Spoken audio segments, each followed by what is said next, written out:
에베소서 3장 14절에서 19절까지 말씀 한 절씩 교독하겠습니다. 교독하고 마지막 19절은 합독하겠습니다.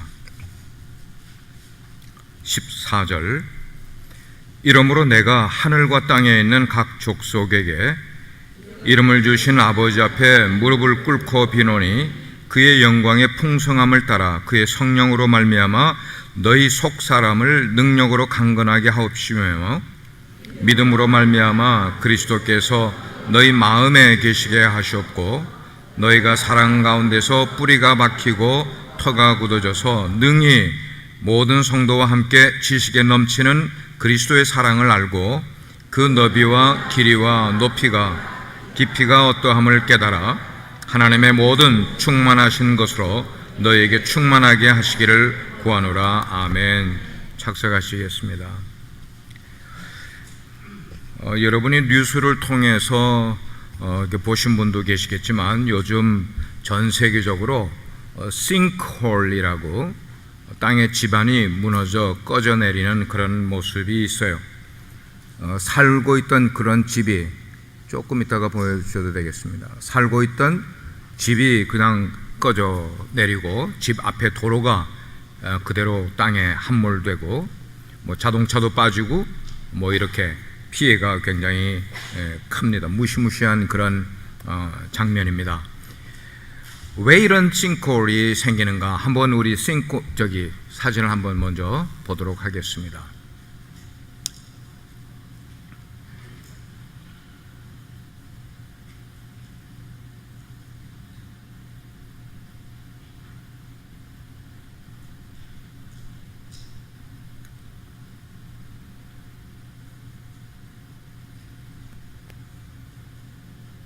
Maybe you've seen them on the news, giant holes where the earth opens up without warning, swallowing up. 제가 잠깐 이런 걸 봤는데 왜 이런 싱크홀들이 생기는가?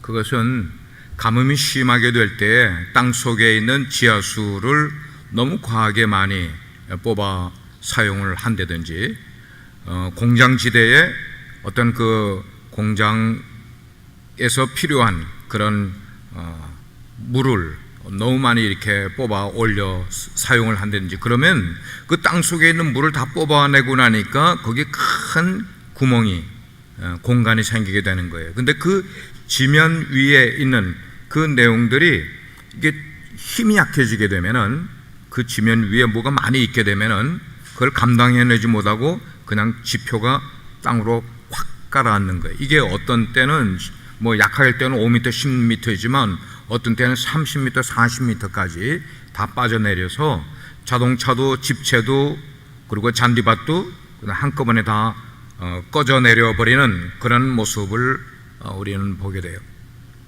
자, 이런 것이 자연현상에서 일어나고 있지만 자연현상에만 이런 일이 일어나는 게 아니라 현대를 살아가는 오늘날 현대인들의 마음이 이런 싱크홀들이 생겨서 그 마음에 커다란 구멍이 생기는 일들을 우리는 경험하게 된다는 것이에요. 지난 주간 저희 식구들이 하와이를 다녀왔어요. 그래서 이런 저런 사람들을 만나게 되는 가운데 우리와 다를 바 없이 평범하게 살아가는 사람들 같은 사람들인데도 그들과 만나서 교제하고 식사를 나누면서 대화하는 가운데 그 대화 속에 그들이 내뱉는 그런 말들 속에 가만 듣게 되면은 그 사람들의 삶에 커다란 구멍이 뚫려 있음을 보게 되는 거예요. 그 구멍이 너무나 심각하고 너무나 구멍 뚫린 그것이 심각해지게 되니까 참 안타까워요. 구멍이 너무나 커서 어떻게 생각을 하면은 이 구멍을 메꾸는 데는 정말 힘이 들 수 있겠다. 어쩌면은 이것을 다시 힐링하는 데는 시간이 무척 오래 걸리겠다 하는 그런 생각을 가지게 됐었어요. 자, 여러분들은 어떠신가 하는 거예요. 지금 예배를 하나님 앞에 나와서 드리고 있는 여러분들은 괜찮으십니까? 저도 여러분들도 우리가 인생을 쭉 오래 살아가다 보면은 우리가 원하든지 않든지 간에 우리의 인생이 무너져 내리는, 우리 인생의 싱크홀과 같은 그런 엄청난, 그래서 비통한, 때로는 눈물도 흘리고 앙송도 치는 그런 일들을 왜 우리가 겪지 않고 인생을 살아가겠습니까? 우리도 그런 것을 겪으면서 살아가고 있단 말이에요. 모든 것이 귀찮아질 정도로 피곤한 그런 삶의 피곤해짐, 그리고 지금까지 내가 애써오던 것에 대해서 실패감을 느낀다든지 자괴감을 느끼는 그런 모습, 그런 것이 다른 사람에게서 오는 게 아니라 우리 가족을 통하여서 오기도 하고 우리 친척을 통하여서 오기도 하고 같이 신앙생활하고 있는 공동체의 일원들을 통하여서도 우리 가운데 그런 엄청난 상처와 어려움들을, 우리가 사랑하던 그런 사람들로부터 상처를 받게 될 때 우리는 속으로 말로 표현할 수 없는 그런 분노가 일어나게 되고, 때로는 배신감을 겪게 되고, 나 자신에 대한 절망감 이런 것 때문에 내 속에서 쿵 하는 구멍 뚫린 가슴을 우리는 느끼게 된다는 말입니다. 여러분, 그 순간 어떻게 우리가 되겠어요? 그런 일들을 겪게 되면은 어느 한순간 내 가슴 속에 커다란 구멍이 뚫리는 그런 경험을 갖게 될 때 앞이 어떻게 돼요? 캄캄해지는 거예요. 앞만 캄캄해지는 게 아니라 나의 그런 모습을 보고 누군가 나에게 다가와서 조언을 해주고 권면을 해줘도 그 말이 전혀 내 귀에 들리지 않는 그런 상태. 그리고 상대방에 대해서 원망이 나오고요, 심하게는 저주가 나오고, 그리고 내 입에서 막 욕지거리 같은 것이 나오는 그런 삶 전체가 마치 늪속에 빠져버리는 그런 좌절감 속에 빠져서 도무지 내 스스로의 힘으로는 헤어나올 수 없는 절박함을 느끼게 될 때 우리는 급기야 어떤 생각을 갖게 됩니까? 세상을 떠나고 싶다. 내가 이 존재하고 있다는 이 존재 자체가 나는 싫다. 이 세상을 떠나고 싶다는 그런 위험한 위기의 순간까지 오게 되는 것은 내 삶의 커다란 싱크홀을 경험하게 될 때.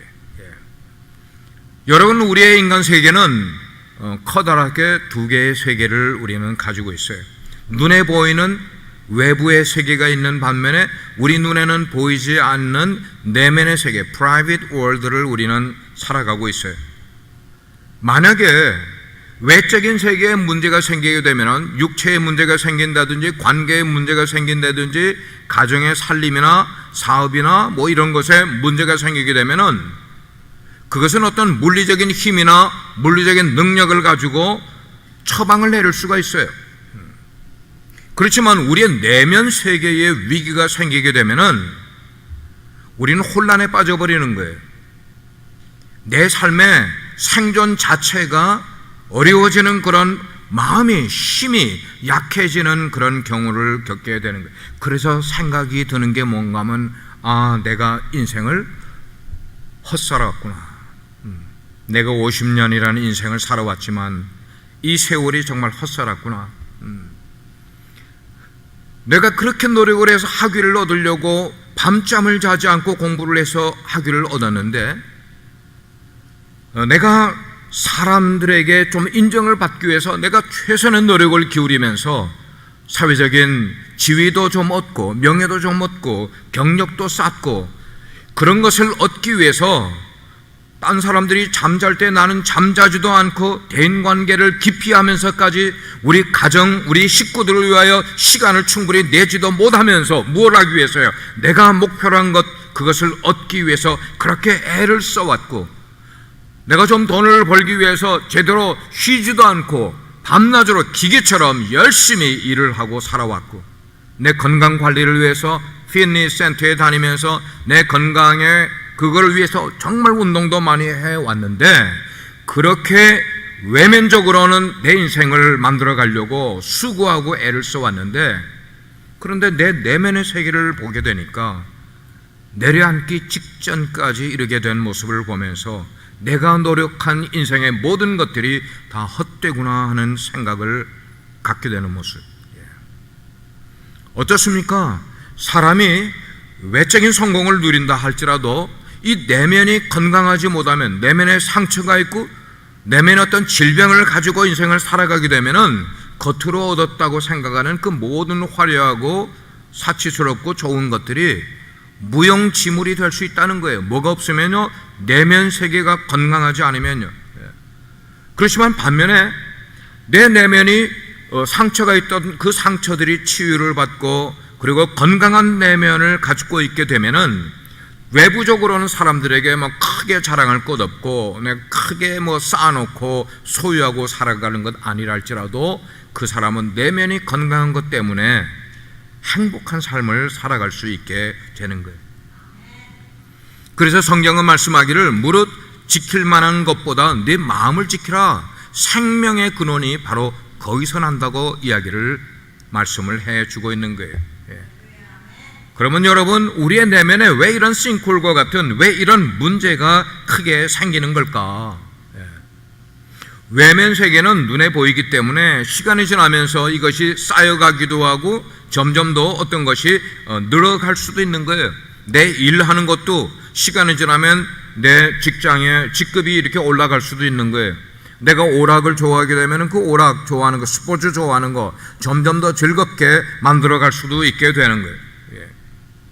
뿐만 아니라 대인관계도 점점 시간이 지나면서 이 사람 저 사람 많이 만나는 인생을 그렇게 만들어갈 수 있는 거예요. 그리고 우리는 이런 외적인 것들을 보면서 이것이 늘어나고 이것이 많아지는 것을 보면서 내 인생의 성공을 거기에다 맞춰서 측정하는 경향이 있단 말이에요. 내가 성공적인 삶을 살아가는 것 같다. 다른 사람들이 내 가진 것을 보고 부러워하면서 나는 성공적인 삶을 살아가고 있는 거야 라고 생각할 수도 있는 거예요. 뿐만 아니고 사람들은 이런 외적인 세계를 잘 다스리는 법을 훈련을 받아요. 그래서 하루의 일과도 다 스케줄을 짜는 거예요. 그래서 그 스케줄 짠 대로 일과를 보내기 때문에 나는 시간을 낭비하지 않는다고 생각을 하고, 그리고 적당하게 여가 생활도 하고 취미 생활도 하고 여행도 다니면서 자기의 삶을 풍요롭게 만들어가기 위해서 이 모양 저 모양 노력을 하게 되는 거예요. 그렇지만 우리가 내면 세계를 볼 때에 우리의 내면 세계는 얼만큼 관리를 하고 얼만큼 내면 세계를 풍성하게 하기 위해서 훈련하는 삶을 살아가는가 생각을 할 때 외부 세계를 위해서 노력하고 애쓰는 것만큼 절대로 관심을 그렇게 가지지 않고 있단 말이에요. 나의 내면 세계의 더 풍성함을 위해서는 훈련하지도 않고, 아니요, 무시하면서까지 인생을 살아가는 경향이 있다고요. 언제까지 그렇게 살아가요? 내 인생에 싱크홀이 생기기 직전까지 우리는 그것을 무시하고 내면 세계에 관심을 기울이지 않으면서 그렇게 인생을 살아가는 경향이 있단 말이에요. 우리 사람들의 인생은 마치 많은 사회학자들이, 심리학자들이 이야기하는 것처럼 빙산과 같아요. 그림을 한번 보여주세요. 우리 인생은 마치 빙산과 같아요. 여러분, 빙산, 아이스버그, 여러분은 아시잖아요. 수면 위에 나타나는 것은 9분의 1 정도나 아니면 8분의 1 정도만 수면 위에 나타나고 그 나머지는 정말 커다란 덩어리는 물속에 가려 있어서 보이지가 않아요. 우리 인생이 바로 저런 거예요. 우리 인생은 외부로 보이는 것은 저렇게 적은 부분만 보이는 것이고 실제 우리의 인생의 많은 부분은 남의 눈에도 안 보이고 내 눈에도 잘 보이지 않는 우리의 내면 세계를 살아가는 것이 우리의 인생인 것을 우리는 알게 돼요. 그런데 우리는 살아가면서 이 두 세계, 보이는 세계와 보이지 않는 세계 양쪽에다 상처를 가지고 살고 그 상처에 대한 흔적을 우리 가운데 가진 채로 인생을 살아가는 거예요. 그 상처가 어떻게 우리에게 오느냐? 첫째는 우리의 환경이나 우리의 성장 배경을 통하여서 우리에게 상처가 생기게 되는 거예요. 저에 대한 이야기를 할게요. 저도 이것 때문에 제 자녀들에게 상처를 주고 제 자녀들과 많이 부딪히는 경향이 생겨요. 뭐 때문에요? 제가 가지고 있는 상처들 때문에 우리 자녀들과 아니면 제 아내와 부딪히는 거예요. 그게 부딪히는 대부분의 이유는 상대방 때문이 아니고 바로 내가 가지고 있는 상처 때문에 그렇게 부딪히게 되는 거예요. 우리는 자라면서 내가 알게 모르게 부모의 하는 모습을 그대로 보는 거예요. 그리고 보는 것뿐만 아니고 그것이 배워져 나에게 그것이 이렇게 전해져 오는 거예요. 그리고 그 부모님으로부터 받았던 그런 상처가 있는데 누구나 다 가지고 있어요, 여러분들이. 근데 그 상처를 나만 가지고 있는 게 아니라 우리의 자녀들에게 내가 가지고 있는 상처를 그대로 물려주고 있다는 거예요. 여러분에게 제 어린 시절을 여러 번 이야기를 설교를 통해서 나눴습니다만 또 못 들은 분들이 계실 수 있기 때문에 잠깐 나누겠어요. 저는 7남매예요. 그 가운데 6번째, 4남 3녀 가운데 제가 6번째. 근데 아버님이 제가 중학교 1학년 때 만으로 13살에 아버님이 돌아가셨어요. 아버님이 돌아가시면서 그 이후로부터 그 전에도 뭐 그렇게 어렵게 살기는 했지만 그래도 내가 학교에서 필요한 거는 쓰다가 이렇게 했는데 아버님이 돌아가신 그 직후부터 저는 학교를 스탑했어요. 중학교 1학년 2학기를 학교를 그 한 세메스터를 다니지 못하고 2학년에 저희 형님이 소개를 해준 학교에 2학년으로 그냥 또 편입을 해서 다니게 됐어요. 제가 중학교 입학 시험을 쳐서 합격한 그 학교를 다니지 못하고 엉뚱한 학교를 가게 된 거예요. 그러면서 제 기억에 기성협이라고도 하고 등록금이라고도 하는 그것을 제 때에 중학교 졸업할 때까지 한 번도 제 때에 내본 적이 없어요. 그래서 2학년, 3학년 때 매번 점심시간이 되면 선생님이 그 등록금을 기성예비를 가지고 오라고 집으로 쫓아보내는 거예요, 학생을. 그러면 저는 나가서 시일컨 바닷가에 가서 놀다가, 왜냐하면 집에 가면 아버님은 안 계시고 어머님이 국제시장에서 냉차 장사를 하셨어요. 어렵게 하셨기 때문에 거기서 돈이 나올 수가 없다는 걸 아니까 7시간 수업이 끝날 때쯤 되면은 학교로 돌아가서 가방을 들고 집으로 돌아오는 것이 그게 일수였단 말이에요. 한 번도. 그러다가 거의 퇴학 맞기 직전에 등록금을 내고 또 연기를 해서 학교를 다니고, 이게 3학년 졸업할 때까지 그런 삶을 살아왔었어요. 그러면서 제가 이제 고등학교 다니면서 야학을 하고 직장 생활을 하게 되면서부터 저에게 어떤 하나의 집착이 생기게 됐는가 하면은 항상 돈을 저축해야 된다. 나는 누구의 도움도 받지 못하고 내가 스스로 학교 생활을 해 이어나가야만 되기 때문에 내가 돈을 저축하지 않으면 안 된다. 그리고 제 통장의 밸런스가 점점 줄어들게 되면 저는 불안해지기 시작하는 거예요. 이게 어릴 때에 가졌던 그런 마음의 어떤 그 집착이 청년이 되고 결혼을 하고 어른이 돼서도 그 집착은 사라지지가 않는 거예요, 여러분. 여러분 가운데 어떤 사람이 예를 들어서 이제 제가 신방을 가면은 신방 받으면서 말씀을 들으면서도 연신 땅바닥에 있는 거 이렇게 뭐 먼지들 이렇게 닦아내고 머리카락도 집어내고, 이게 강박증이란 말이에요, 강박증. 이게 다 왜 생기는가 하면은 어릴 때 가졌던 상처가 해결되지 않으니까 행동으로 나타나는 거예요. 뭘 하나를 만져도 가서 또 이렇게 손을 씻어야 되는 사람 있죠. 하루에 손을 10번도 더 씻는 사람, 이 강박증에서 오는 거예요. 자기를 깨끗하게 만들려고 하는 게 아니라 내면에 상처가 있기 때문에, 강박증 때문에 그렇게 되는 거예요. 저희 어머니는 여러분들이 아시는 것처럼 참 신앙이 좋으신 분이셨어요. 근데 지나치게 도덕적이셨단 말이에요. 신앙이 좋은 사람과 이 도덕적인 것이 많이 병행이 되는 경우가 있는데, 그래서 저를 어머님이 훈계를 하실 때, 늘 훈계하실 때 그렇게 하셨어요. 너는 반듯하게, 틀리지 않게, 반듯하게, 정직하게 살아야 된다.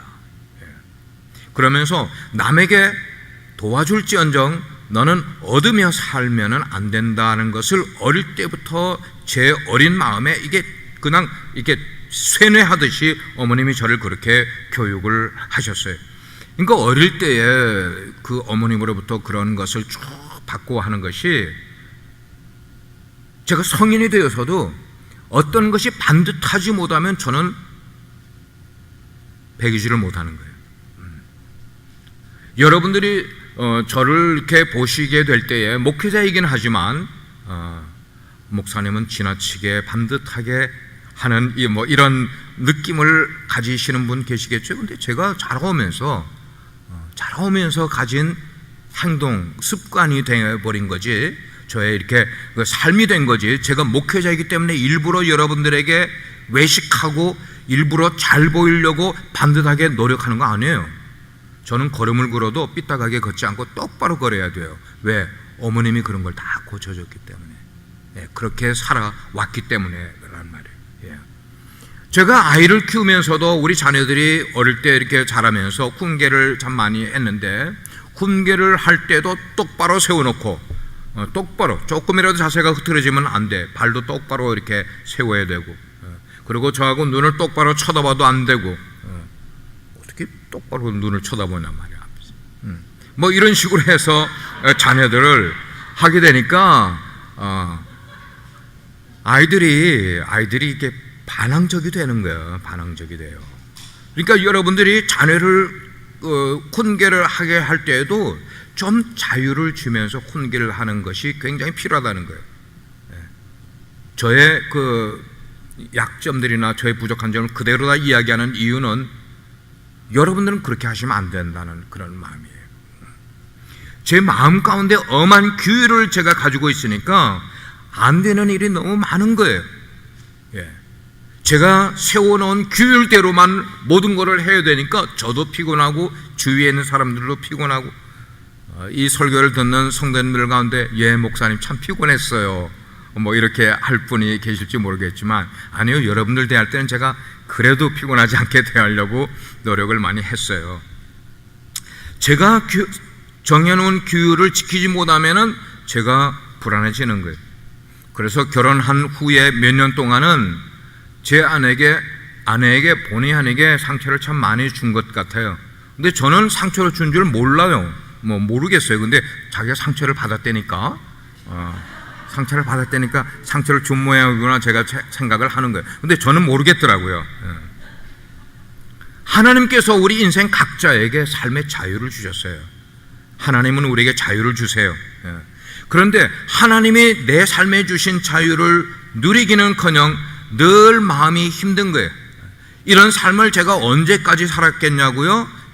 제가 신학교에 가서 하나님의 놀라운 은혜를 개인적으로 제가 체험하게 되고 나서 어떻게 체험했어요? 제가 저를 보기 시작하면서부터요. 제가 저를 보기 시작하면서부터 사람들이 왜 치유를 받지 못하는가 하면 자기를 보지 않으니까, 남만 보고 자기를 보지 않으니까 치유가 안 되고 불평이 나오고 원망이 나오는 거예요. 내가 나를 보니까 나같이 허물 많고 부족한 죄인을 용서해 주신 주님의 그 용서를 제가 뼈저리게 체험을 하고 나니까 내게 있었던 어릴 때 받아왔던 그런 상처들, 부모님으로부터 받아왔던 그런 어려운 일, 잘못들, 이런 것들이 눈 녹듯이 다 치유가 되고 그 후로부터는 하나님의 은혜를 누리는 삶을 살아가는 거예요. 하나님의 은혜를 날마다, 그러니까 저에게 이전에 문제가 되었던 것들이 더 이상 문제가 되지 않는 거예요. 사람들이 저에게 어떤 어려운 그런 태도를 가져도 그 전 같으면 내가 막 대꾸하려고 하고 내가 그냥 대항하려고 했던 것들이 이제는 아무런 의미가 없는 거예요. 그런 게 그냥 받아들일 수 있게 되는. 사랑하는 여러분들, 여러분들이 어린 시절을 통하여서 여러분의 의식 속에 있는, 어쩌면 여러분들의 무의식 속에 있는 그런 상처들이나 그런 잘못된 것들, 여러분들이 예배 나와서 주님 앞에 다 끄집어내고 치유받을 수 있기를 주님의 이름으로 축원합니다. 이게 필요한 거예요. 첫째는 환경과 성장 과정에서 상처를 얻게 되고, 두 번째는 뭐냐면 하나님과의 관계가 단절되면서 우리가 상처를 받게 되는 거예요. 사람이 상처받는 것은 환경으로부터, 아니면 성장 배경으로, 아니면 가족이나 부모님으로부터 받을 수도 있지만, 그러나 더 궁극적인 상처는 하나님과 나와의 관계가 단절될 때에 거기에서 상처가 생긴다는 것을 우리는 알아야 돼요. 그렇기 때문에 우리가 내적인 치유를, 힐링을 받으려면은 주님 안에서 그리고 말씀 안에서 치유되어야 이게 온전한 치유가 되는 줄 믿으시기 바랍니다. 오늘 본문 16절에 이렇게 말씀을 하고 있어요. 그의 성령으로 말미암아 너희 속사람이 in the inner man, 너희 속사람을 능력으로 강건하게 하옵시며. 누가 능력으로 해주신다고요? 성령님께서요. 성령님께서. 우리의 속사람을 강건하게 하는 것은 우리 스스로 하는 것도 아니고 누가 그렇게 만들어주는 것도 아니고 성령께서만이, 성령님이 개입하셔야만이 우리의 속사람을, 우리의 내면을 치유받고 건강하게 만들어 가게 된다고 말씀을 하고 있는 거예요. 창세기를 보게 되면 우리의 인류의 조상이 나와요. 누구 나옵니까? 다 같이 아담과 하와. 여러분들이 집중하시려면은 그냥 안 물어봐도 대답은 여러분들이 다 대답하시면 돼요. 아담과 하와가 나오는데 이분들을 하나님은 하나님의 형상에 따라 만드셨다고 그렇게 말씀을 하고 있어요. 그리고 하나님께서는 그 아담과 하와에게 이 세상의 모든 다른 창조물들을, 동물과 식물들을 다스리고 정복할 그런 권세와 함께 하나님이 결혼식을 에덴 동산에서 치르시고 그들에게 아름다운 하우스를 허락해 주셨어요. 이런 하우스가 아니고 에덴 동산이라는 아름다운 하우스를 그들에게 선물로 주셨어요. 그 당시에 에덴 동산에서 아담과 하와가 살면서 거기서 공중 목욕탕도 없는데 그들은 다 벌거벗고 살았대요. 성경이 그렇게 기록하고 있어요. 그들은 벌거벗고 살면서도 서로서로 부끄러운 줄도 모르고 그렇게 살았대요. 여기 벌거벗고 지냈다는 말은요, 그들이 우리가 입은 이런 옷을 입지 않았다는 외적인 것을 벗었다는 의미보다는 그들의 죄의 문제를 하나님께서 덮어주고 계셨기 때문에 마음의 문제를 설명하는 것으로 이해를 하시면 돼요. 그들이 벌거벗고 살았다. 그들의 마음이 하나님 앞에 다 노출된 상태로 살았다. 이렇게 이해를 하시면 되겠어요. 인류 최초의 부부는 자기들의 있는 모습 그대로, 결점을 가지고 있으면 결점을 그대로 보이면서, 약점을 가지고 있으면 약점을 그대로 보이면서 살아가는데도 서로가 그 모습을 보지 못했다. 지금 성경은 그렇게 말하고 있어요. 그대로 수용해줬다. 그대로 인정해주면서 살았기 때문에 서로를 대할 때 부끄러움을 느낄 필요가 전혀 없었던 거예요. 자, 그런데 우리 인류의 조상이 죄를 어느 날 짓게 됩니다. 죄를 짓게 된 바로 그때로부터 그들에게 새로운 삶의 태도가 생겨나기 시작을 했어요. 그렇게 죄를 짓고 나면서 그들에게 죽음이 오게 됐는데 그 죽음이 곧 뭐냐면 하나님과의 관계가 끊어지게 됐다는 거예요. 그전에는 하나님과 했었는데, 그래서 그들이 이제 어떻게 될까? 서로의 벗은 것을 보게 되는 거예요. 서로의 벗은 것을 보게 됐다. 상대방의 허물과 죄를 보기 시작을 했다는 거예요. 그전에는 허물이 있어도 그냥 인정해 줬어요. 약점이 있어도 그냥 그걸 받아줬어요. 인정해 줬어요. 그런데 죄를 짓고 나서부터 서로의 허물을 보기 시작을 하고 그것을 지적하기 시작을 하는 거야. 너는 잘못됐어. 너는 그거 틀렸어. 라고 이야기하는 거예요. 이렇게 부끄러워하지 않던 사람들이 죄를 짓고 나서부터 부끄러워하기 시작을 하고 자기 수치심을 가리기 위해서, 왜? 지적을 받으니까. 그 수치심을 가리기 위해서 그들은 넓적한 무화과 잎사귀를 엮어서 자기들의 부끄러운 것을 가리기 시작을 한 거예요. 근데 며칠이 지나서 이 넓적한 잎사귀는 마르게 되면은 다 어떻게 돼버립니까? 부서지기 시작을 하는 거예요.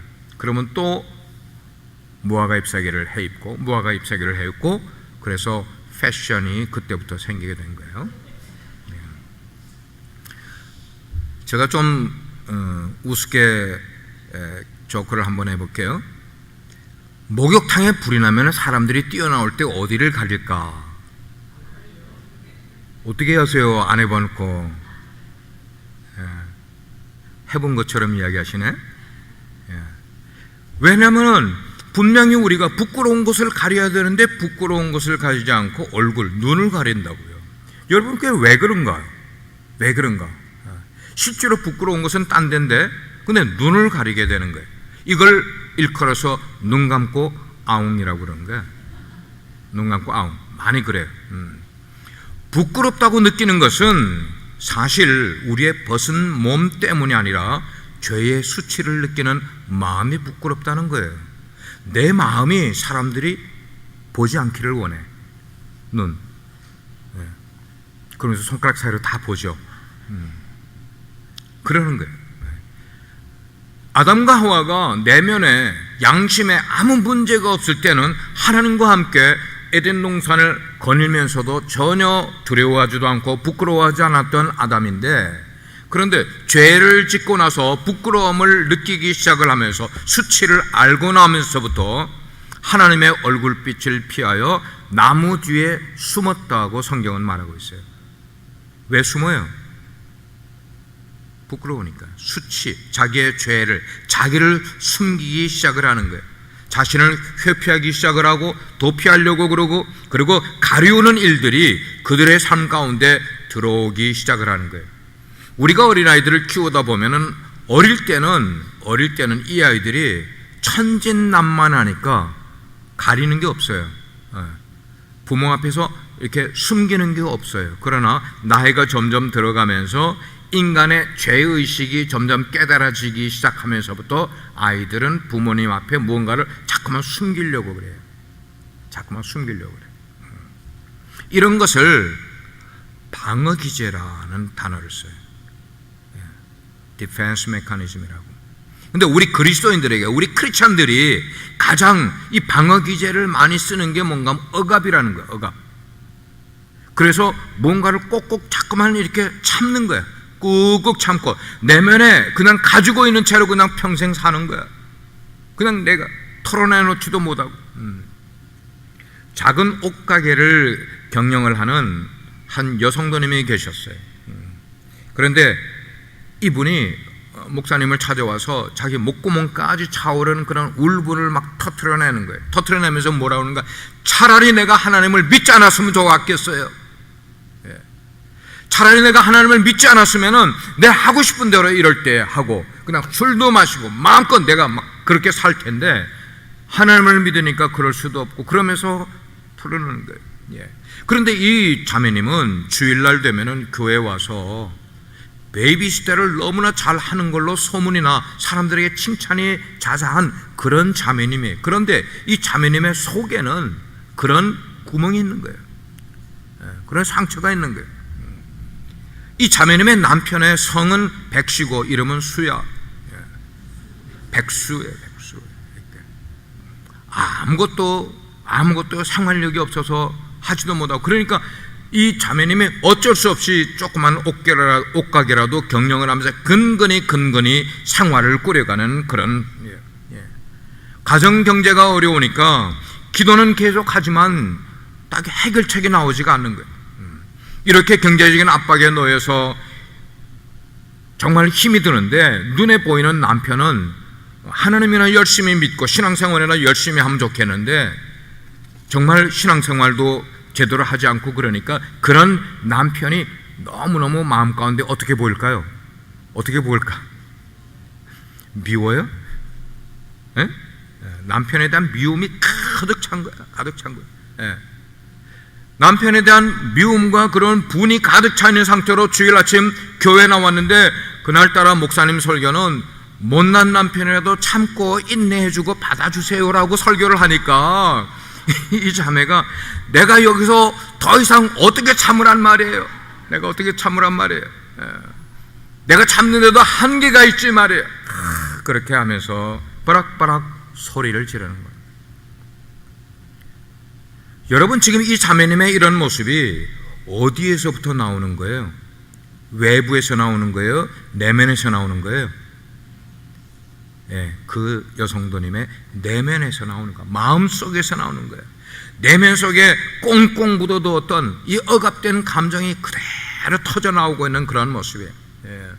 이렇게 우리 안에, 여러분 안에 해결되지 않은 채로 꽁꽁 묻어둔 것, 꽁꽁 숨겨둔 것, 그런 상처의 대부분, 왜 이 상처들이 그냥 남아있는가 하면은 내가 용서해 줘야 될 상대를 용서해 주지 않고 있기 때문에.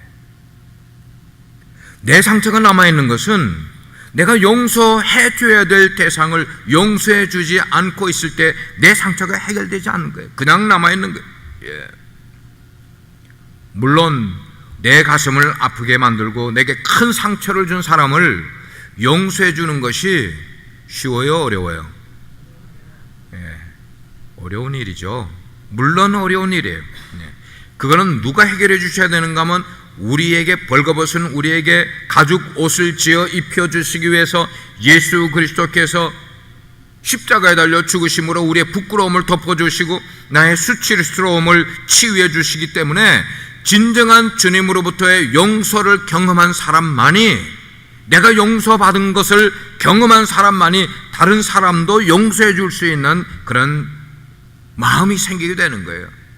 내가 아직도 용서를 받은 그런 감정이 없는 사람은 남을 용서해 줄 그런 아량과 그런 마음이 생길 수가 없는 거예요. 예. 우리가 나를 상처 준 사람을 생각을 하면은 그분이 부모님이라 할지라도 용서가 안 되는 사람들이 있잖아요. 그래서 부모님을 그냥 끝까지 용서하지 못한 채로 마음 가운데 분과 원망을 가지고 살아가는 사람들이 있잖아요. 예. 그런 분을 생각을 하면은 정말 죽어도 용서하는 것이 쉽지는 않겠지만, 그러나 여러분, 내가 건강한 삶을 살려면은, 내가 온전한 삶을 살려면은 내 속에 용서하지 못하는 그런 대상이 있어서는 안 된단 말이에요. 그런 마음을 다 털어내놓고, 누구 앞에요? 주님 앞에 털어내놓고 주님의 이름으로 그 사람을 용서해 줘야만 되는 거예요. 남을 용서해야만 내가 치유받을 수가 있어요. 그래서 더 이상 지옥 같은 삶을 살아가지 않고 천국을 살아갈 수 있는 것은 바로 내가 내 속에 용서해 줄 대상을 용서해 주게 될 때에 우리는 천국을 살아갈 수 있게 되는 줄 믿습니다. 하나님께서는 우리의 내면 세계가 치유받고 살기를 원하십니다.